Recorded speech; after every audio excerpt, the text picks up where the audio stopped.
السلام عليكم ورحمة الله وبركاته.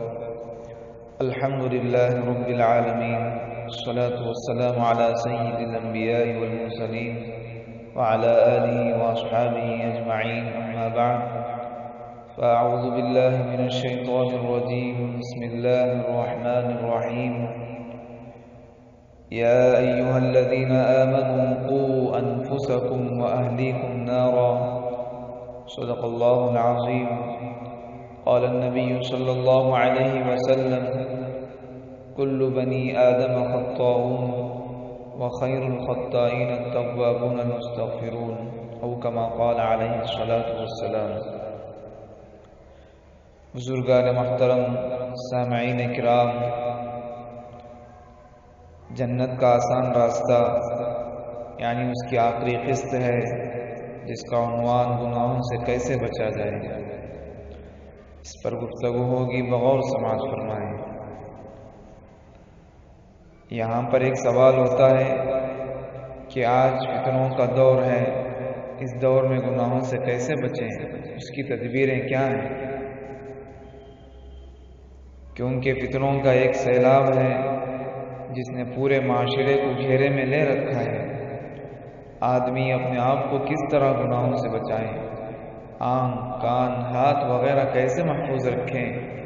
اپنے آپ کو گناہوں سے بچانا مشکل کام ہے، اگرچہ کہنا انتہائی آسان ہے مگر عملاً دشوار مرحلہ ہے، اور یہی مشکل مرحلہ سر کرنے کے لیے علماء، صوفیاء اور بزرگان دین تاکید فرماتے ہیں، بلکہ قرآن کریم کا بھی حکم ہے کہ نیک لوگوں کی صحبت اختیار کرو، ان کے ساتھ زیادہ سے زیادہ وقت گزارنے کی کوشش کرو۔ ریاضتیں اور مجاہدے کرواتے ہیں تاکہ گناہوں سے بچنا آسان ہو جائے اور نیکیاں کرنے میں آسانی محسوس ہو، اور ان سب کا حاصل یہ ہوتا ہے کہ قلب میں کیفیت پیدا ہو جائے کہ نیکیوں کا شوق پیدا ہو اور گناہوں کا خوف اور نفرت دل میں بیٹھ جائے۔ یہ کیفیت اللہ والوں کی صحبت میں رہنے سے حاصل ہوتی ہے۔ قرآن کریم کا ارشاد ہے: یا ایھا الذین آمنوا اتقوا اللہ وکونوا مع الصادقین، یعنی اے ایمان والوں، اللہ سے ڈرو، یعنی گناہوں سے بچو، جس کا راستہ یہ ہے کہ نیک لوگوں کے ساتھ رہو۔ گناہ سے بچنا اللہ کا کرم اور گناہ پر ڈھیل یہ اللہ کا غضب ہے۔ بات دراصل یہ ہے کہ جب اللہ تعالیٰ سے مضبوط تعلق قائم ہو جاتا ہے تو کوشش کے باوجود گناہ نہیں ہو پاتا، دل میں ایسا نور پیدا ہو جاتا ہے کہ گناہ کے قریب جاتے ہوئے بھی خوف محسوس ہوتا ہے۔ پھر اللہ تعالیٰ ایسی کارسازی فرماتے ہیں کہ دل ہی پھیر دیتے ہیں اور ایسے اسباب مہیا کرتے ہیں کہ بندہ گناہوں سے غیر ارادی طور پر بچتا ہی چلا جاتا ہے۔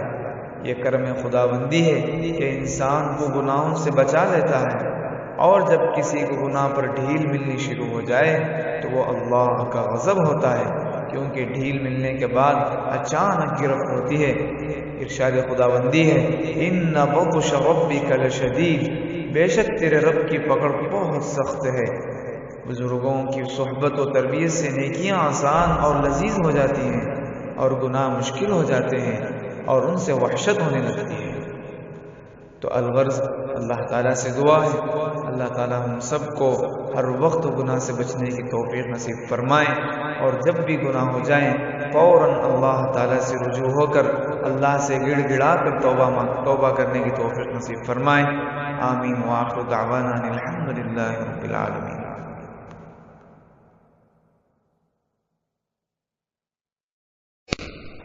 السلام علیکم۔